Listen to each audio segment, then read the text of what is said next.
Welcome to Key Body and Spirit, the way of biohacking. This is Dr. Tay, and this is... Hello everyone, it's Nikki. Alright, today's topic is routines.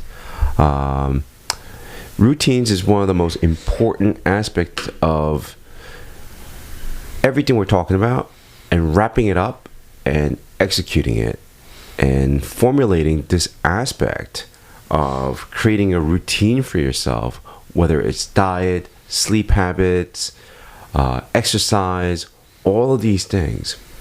And believe me this, you can't do everything. However, you can't do all the right things because there are finite and limited things that we can do.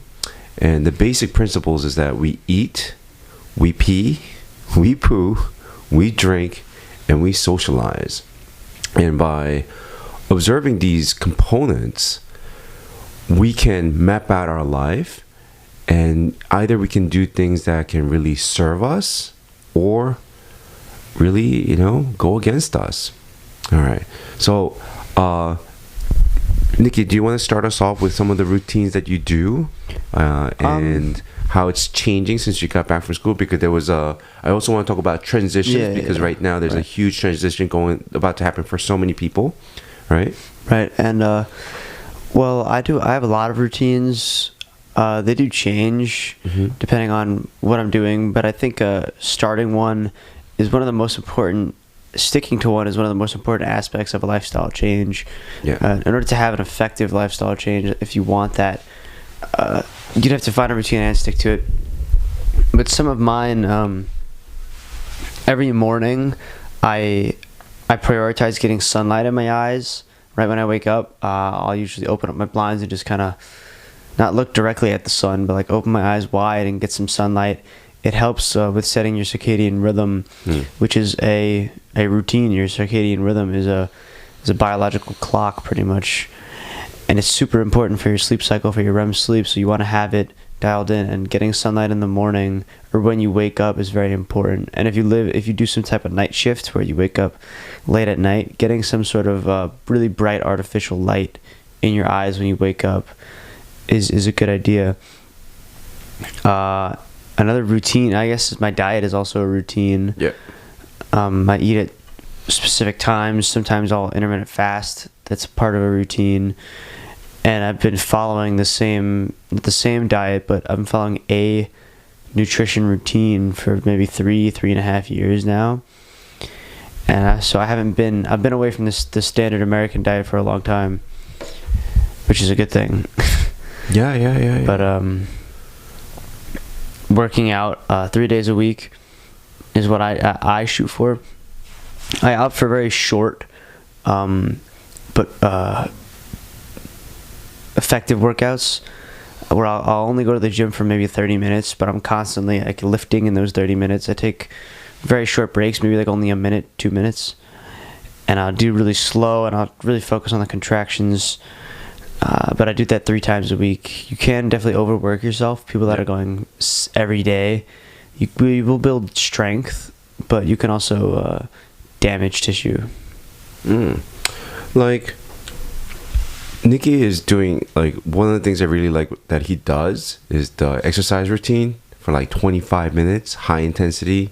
I think we talked about that in the previous episode, where people work out beyond what they're supposed to, and there's a carrying capacity, meaning you plateau after 25 minutes. So if you work out beyond that, you're kind of wasting your time, right? So, but we're privy to that because of the internet and all this research and all this information flying out there, and a lot of people don't know that doing those routines outside of that is not helping people.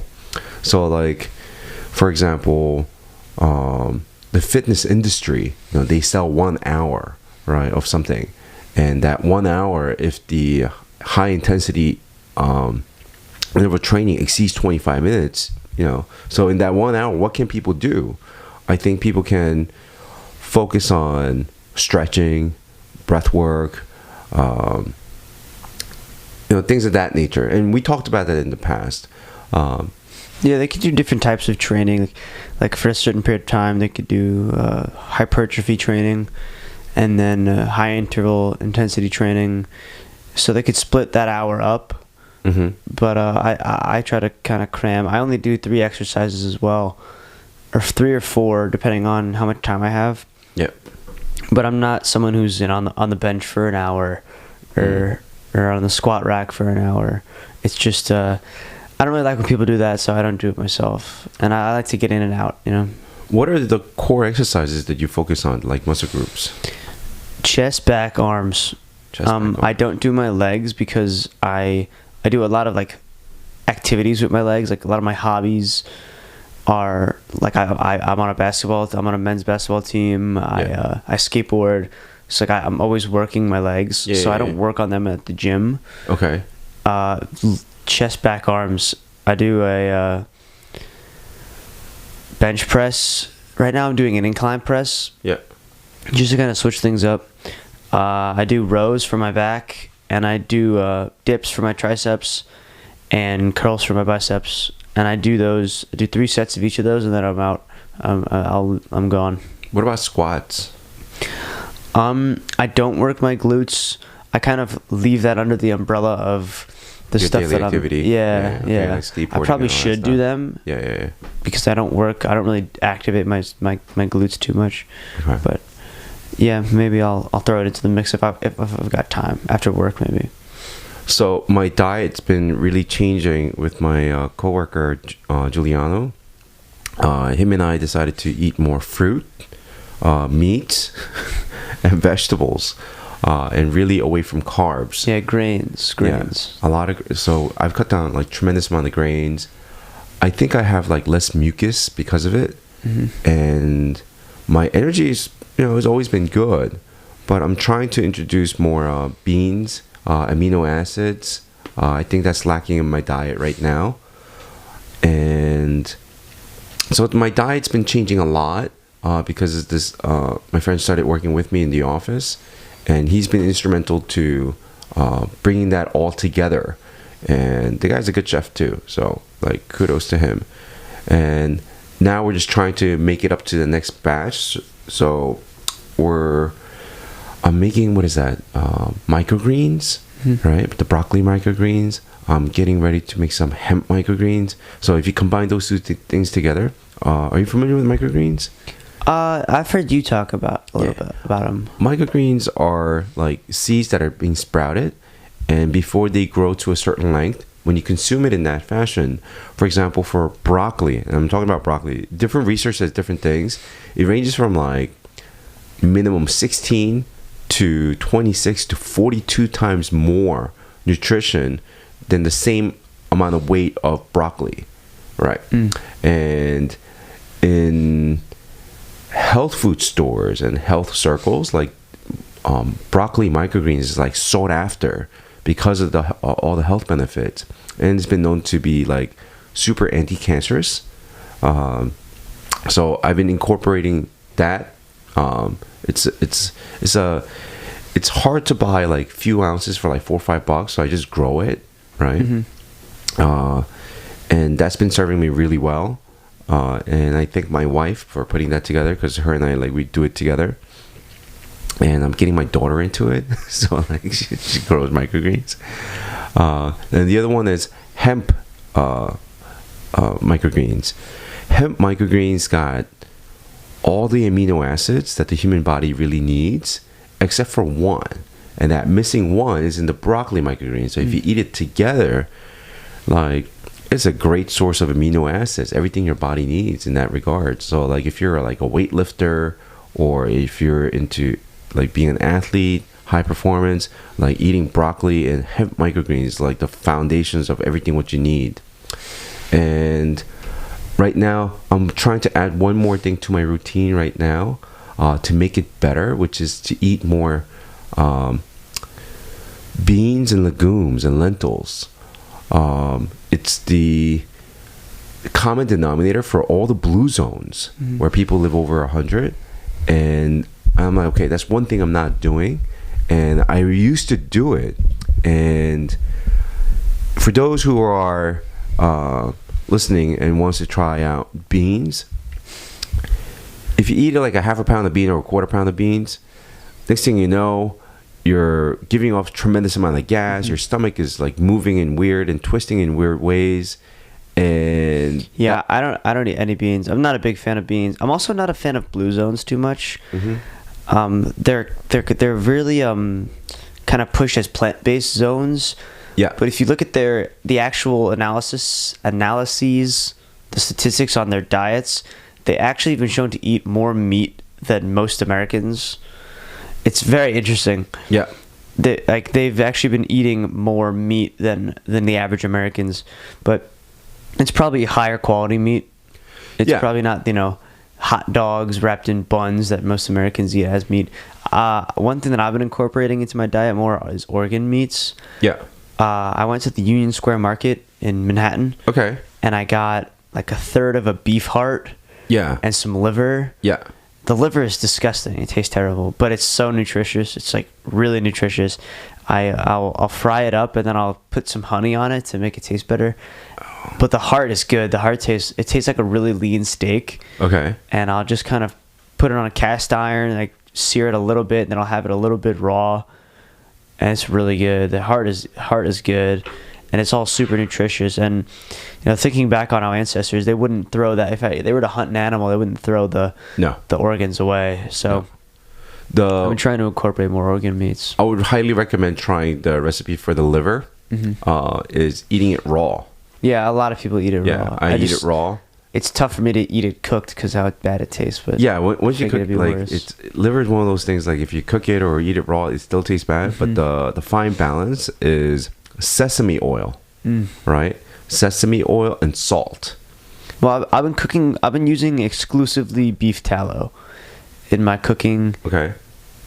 Because of the stearic acid versus the linoleic acid in pretty much all other oils, stearic acid has been shown to be really, really good for you. There was even a study done in rats where they were injected with stearic acid and linoleic acid, and the ones they all had cancer. The ones that had injections of linoleic acid, the cancer grew, and the ones that were injected with stearic acid, the cancer shrunk. Oh, nice. And also, there was another study done in rats with stearic acid versus, it might have been sunflower oil, beef tallow versus sunflower oil, and they fed it to the mice, and the mice that ate the beef tallow, their testicles grew by like 30%. Nice. So I've been on a beef tallow on everything kick.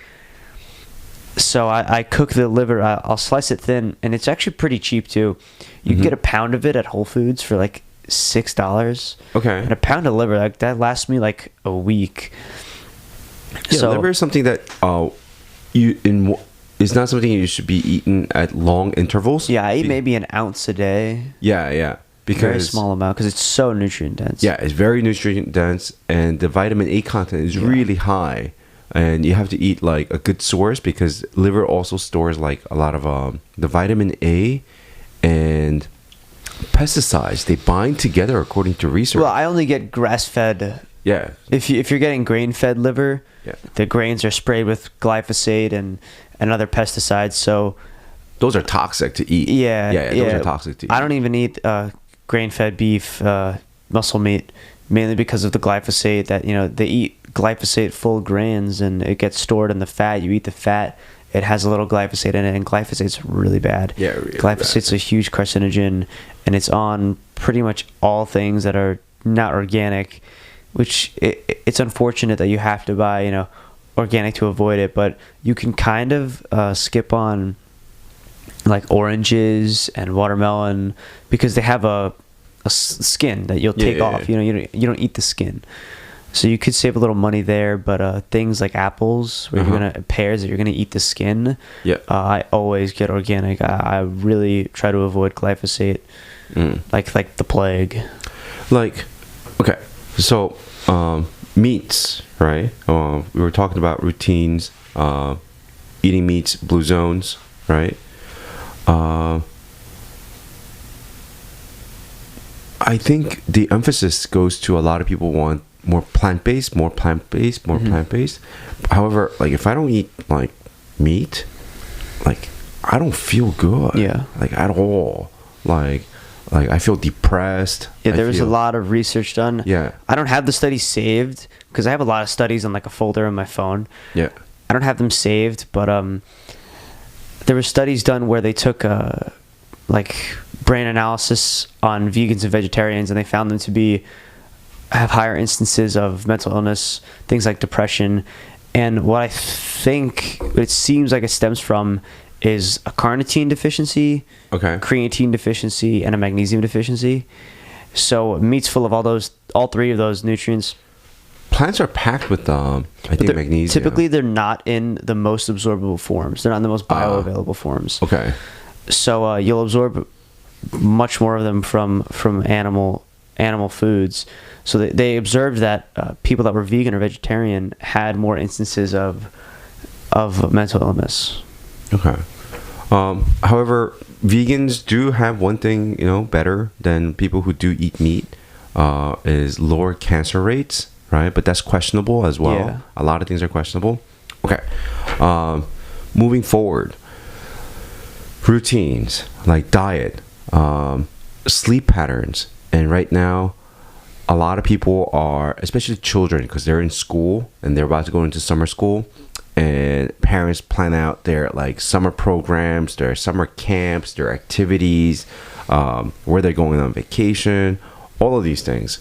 And I know this because I'm going through it right now. Like my wife and I, like we're expecting our daughter to get out of school in like a couple of weeks, and then we're making all these plans. And I'm thinking to myself, like we don't do this for adults. And adults, we're not going to school, but the people that I see progressing that are in my patient base are the people that I make plans for.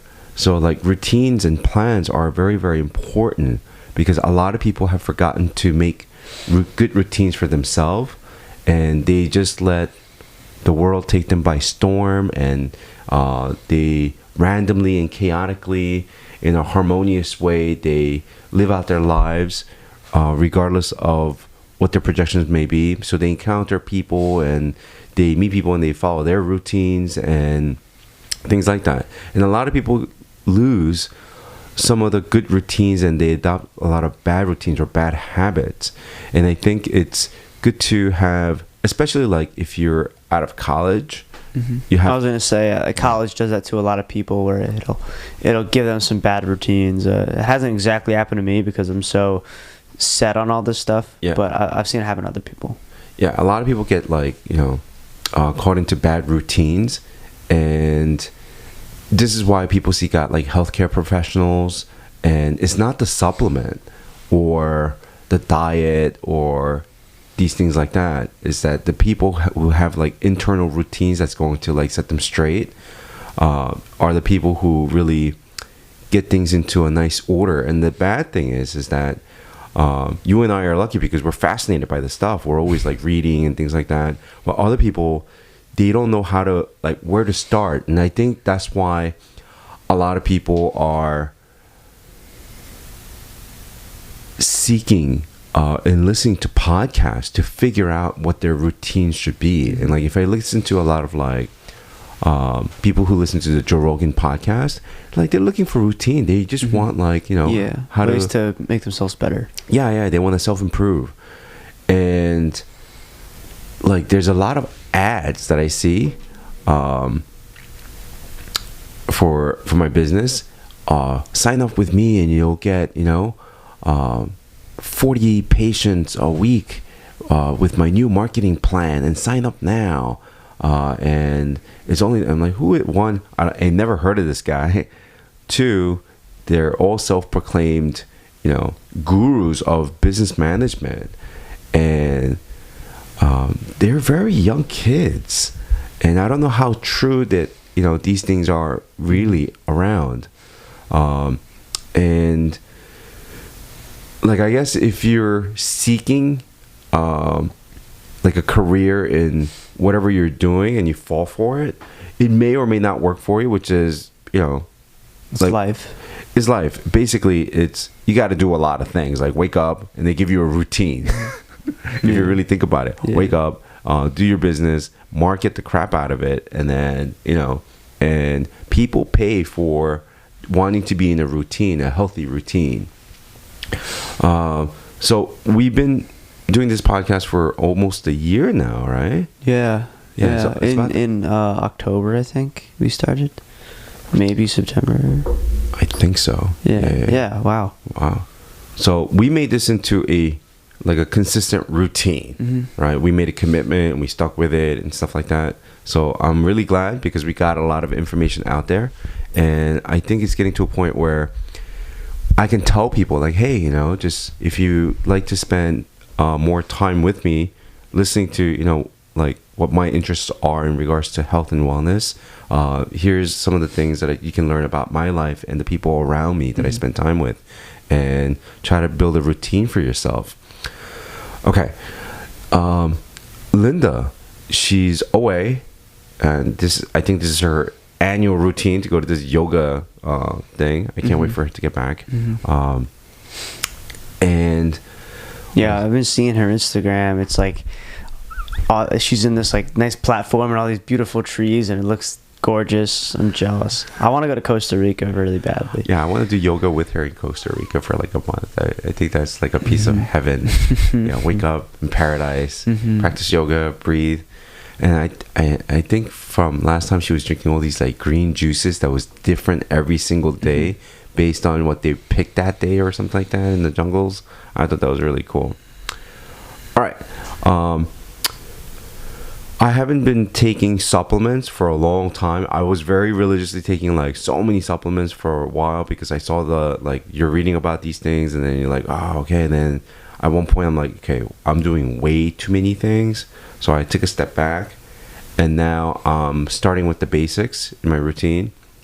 I am drinking like lots of water.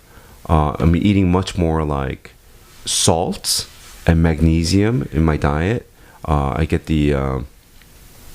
put magnesium in my water. I put the salts in my fruit. Yeah, salty fruit. I do that as well. Yeah, especially at nighttime. Yeah. It's super tasty. Yeah. It's really good. Yeah. I do it on my honey. I'll put some on my honey as well. I'll put like on my steak. I'll do honey and salt. That's honey it. And salt. And it's really good. Yeah, I gotta try honey that and out. salt on beef. Where do you get your honey? Like the local food market? I got some when I went to Union Square. I got some when I went to Union Square. It was sea salt honey. Sea salt honey. Yeah, okay. Raw, glyphosate free. Because I asked all these questions. Because I'm insane. But I was raw, unheated. Is it glyphosate free? Things like, because honey's actually organic honey is actually really high in glyphosates, because they'll spray flowers. Bees will go pollinate the flowers. Glyphosate gets on the bees. The bees then pass it on to the honey. Oh, that's why. And the comb as well. When you get like a honeycomb, where it's like still has the comb, and if it's not organic, it'll be really high in glyphosates. Really? Yeah. A lot of people don't know that about honey. If it's not organic honey, or it won't say certified glyphosate free, it'll be very high in glyphosate. Really? It's got to be raw organic. Like I do purchase organic honey. However, I didn't know that was a factor. Yeah. Okay. Because it makes you think like, oh, I wonder what's the difference between organic and non-organic honey. That's the difference. Wow. Is they'll use glyphosate free, and some of them will actually have a sticker like certified glyphosate free honey. Really? Because it's very high in it. Yeah. Okay. Glyphosate's everywhere. It's hidden. It's hidden. It really I gotta check that out. But honey and steak, like how much honey and salt, maybe like a tablespoon. Like a tablespoon? Yeah, I'll cook my steak like medium rare. Yeah. And then I'll just drizzle a little bit, and then a bunch of sea salt. Yeah. It's really good. How do you cook your steak? Usually the cast iron skillet. The cast iron skillet? I'll put it depends on the cut. If it's like a sirloin, it's a lean sirloin, I'll put some tallow to cook it. If it's not, if it's like a ribeye, something that's really fatty, I won't put any oil, and I just try to do that thing where you only flip it once. Okay. Like the really good cooks do. Yeah. But it's tough. Yeah. So I'll try to just flip it once, and then I'll just take it off, slice it, honey, salt, and it's a little red. Okay. And it's really good. I've been using the air fryer a lot. Like, do you have any opinions about the air fryer? I used an air fryer every day at school for Okay. most of my meals. It's awesome.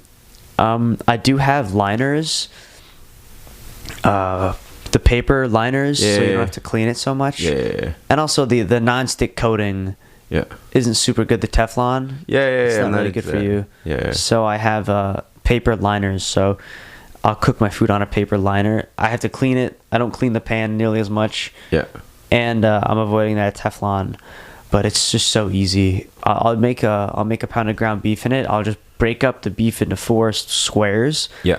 And I'll put it in there for like 15 minutes, and I just have like 4 burgers. It's good stuff. It's good stuff. Super easy, especially for like a college kid. For me, this week was like, come to work, drink tons of water, put a lemon, magnesium, drink more water, then drink a big cup of coffee. Nothing in it, just black. And we got a French press in the office. And then around 2, 3 o'clock, that's when I start eating for the first time.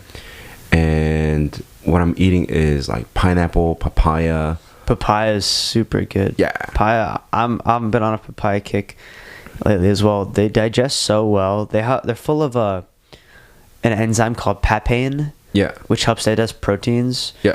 So I'll eat it alongside my steak or whatever. Yeah, the enzymes are really good. It'll aid with Yeah. the digestion. Sometimes you'll have one that the enzymes are so high that it kind of smells. Like Yeah. the papaya kind of smells bad. It's because there's so many enzymes in it that's kind of digesting itself, which is interesting. But you mentioned supplements earlier.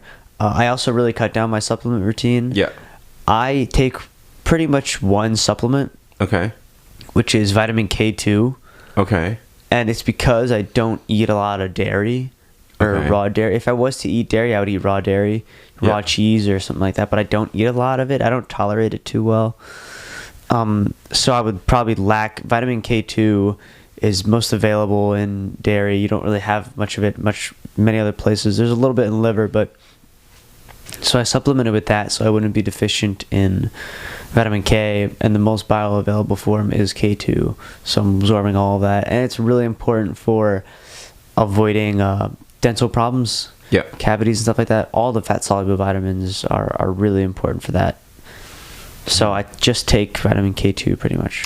I'm taking like all the stuff, and I'm doing apple cider vinegar. I used to just do it at night because I know the health benefits that you get from drinking it at night. But I'm also drinking it in the morning. It's been shown to cause insomnia in some people. And some people really, like because they it can't activates sleep. the liver when you're sleeping. Yeah. I could see how that could cause that. It could be very energizing for some people.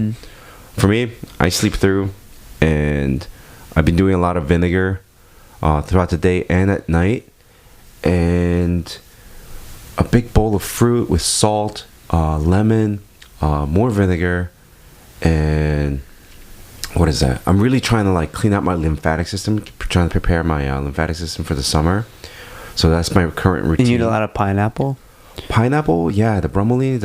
I'm not the biggest fan of it. Yeah. Not like from a nutrition standpoint. I just don't like the taste. I don't like the sourness. I love oranges. Really good. Yeah. Like sweet navel oranges. They're so good. And I used to buy like just orange juice, where the only ingredient is organic oranges, and it's so good. It's so good, and it's been shown to help clean out endotoxins in the gut. Orange juice is actually pretty good. It's a lot of fructose. Yeah. But fructose is really interesting. I could honestly probably talk about it for a whole episode. Yeah.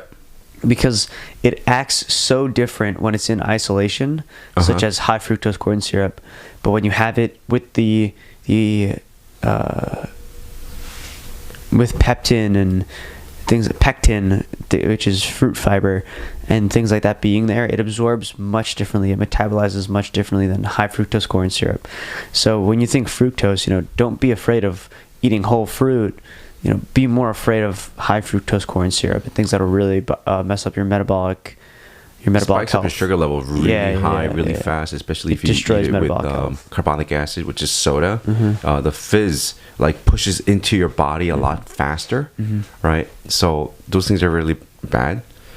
So right now, let's see, what else am I trying to do?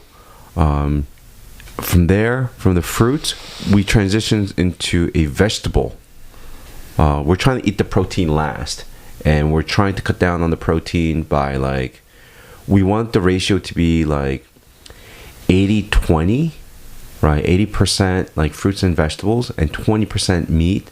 I'm trying to cut down on the consumption of meat by several loads, maybe less than, because right now it's coming to summer. You should be eating more fruits and vegetables. And towards the winter, you should be eating more meat, more bone broth, things of that nature. So I'm trying to get like up my vegetables as much as I can, eat more variety of fruit that's coming into season.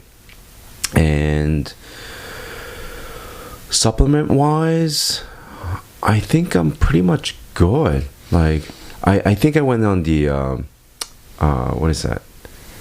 The vinegar kick, because I got really bad like poison ivy this year. Really? Yeah, I think like 2.5 weeks ago, I was mowing my lawn, and then there were some parts like nooks and crannies where I couldn't get my lawnmower in. So what I decided to just like take my hand and just pull the roots out and shove it in the thing, and then I ended up scratching myself on my right elbow, and then few days later, like it started like coming on and it started spreading, and then I scratched like other parts, like by my ribs, and then that started spreading, and then Wow. Yeah. I've actually never gotten poison ivy. So what did you do to kind of treat it? So, one, I had to stop itching, which was like hard, and my wife was telling me that at night, as I'm sleeping, I'm scratching. And she wanted to put like mittens on me. I'm like, you're not putting mittens on me. Yeah. That would look silly. Yeah. And what is that? I have this spray for poison ivy. It's made out of like camphor and menthol. And it's like this holistic thing. But like several years ago, my friend Jules, he had like really bad poison oak, like spreading around like his arms, and he scratched his face, he scratched other parts of his body, and then it started really spreading, and the guy was like super miserable. So he's like, come on man, you're an herbalist, you should like help me out. And I'm like, I don't have nothing in my inventory. So I go to the what is that, the pharmacy, like Rite Aid and stuff like that. And there's all this like, antihistamine drugs. And I'm like, oh man, I gotta skip this part. And I found this thing called poison ivy or whatever, a spray. And I look at it, it says camphor and like peppermint or spearmint. Those are like the two active ingredients. And I look at it, there's nothing in it except those two ingredients. I'm like, this is it, right? And once he started spraying, it stopped the itching, it stopped the burning, like right away. Like, and what is camphor? Is that camphor is like super mentholy, like even if you put your eye closer, you're like, oh, it burns, and like it's too cool. It's super aromatic, and because it was in high concentration, I knew that it worked, and it did work, and I didn't know how well it was going to work, because sometimes like holistic alternatives are not as strong as like pharmaceutical grade. But this was like the only thing that worked for him. So I had those like 2 bottles, but it was like really drying out my skin. So I'm like, you know what? I got to go on a vinegar kick. So I started doing the vinegar to clean out my lymphatic system. Apple cider, yeah. And then that was kind of helping. And I'm like, oh, this is so much like in Eastern medicine, it's considered to be like heat. And I was like, oh man, what should I do? Oh, this is going to be risky. I never tried this on anybody. So I took moxa, the Artemisia vulgaris plant that was in a pole, and I started like burning it. Not on my skin or myself, obviously. Like I'm burning the moxa on my affected arm, like really like, and I'm like, this heat is better than scratching, it's generating the same kind of feeling. And after about like good 5 to 10 minutes, I was finished. I was like, maybe this was a bad idea, because in Eastern medicine, this is considered to be like poison ivy is considered to be heat, and I added more heat.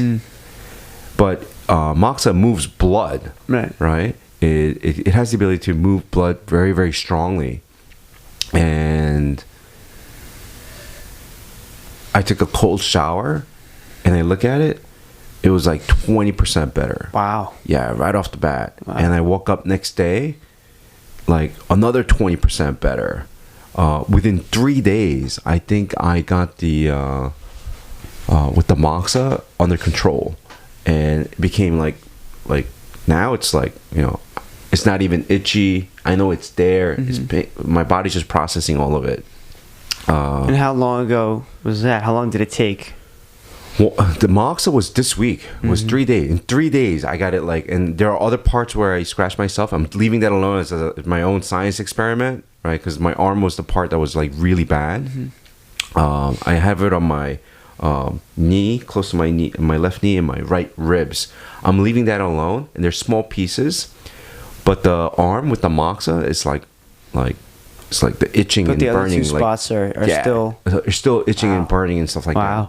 So now I have a new protocol. However, if you do use the moxa, after about 15 to 20 minutes after you do it, it burns like hell. Like you're aggravating it much more because you're pushing all the poison into your lymphatic system, and your body gets to process it. Otherwise, it's sitting there being toxic. So it's a risk that you got to take. Do you think cold exposure would help that as well? Yeah. So when I take a shower, I do the cold to bring down the inflammation, to bring it down to check. But I don't think cold exposure would be the ultimate source to have this type of effect. So it's like, for me, it was like, this was like a learning experience. Okay. We got to come back to routines, right, and finish this. Long tangents. Yeah. Let's see.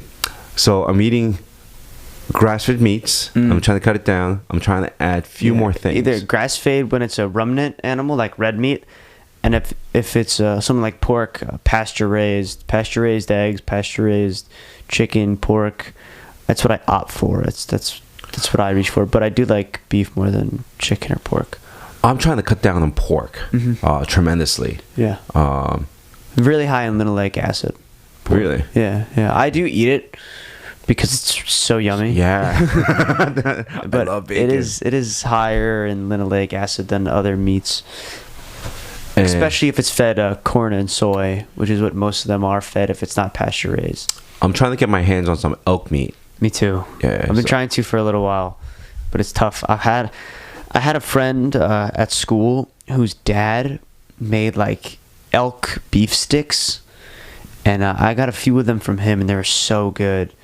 But they're like, you know, he makes them himself. It wasn't like they were super easily obtainable. But I want some like elk steaks and things like that. Really badly. What I'm trying to tell people with the whole routine situation is that map out your 7 days to a whole month to a whole season. And I think every season people should have a routine, right? And I think I'm going to start talking more about this because we're about to approach summer. Spring's about to end. Summer is here.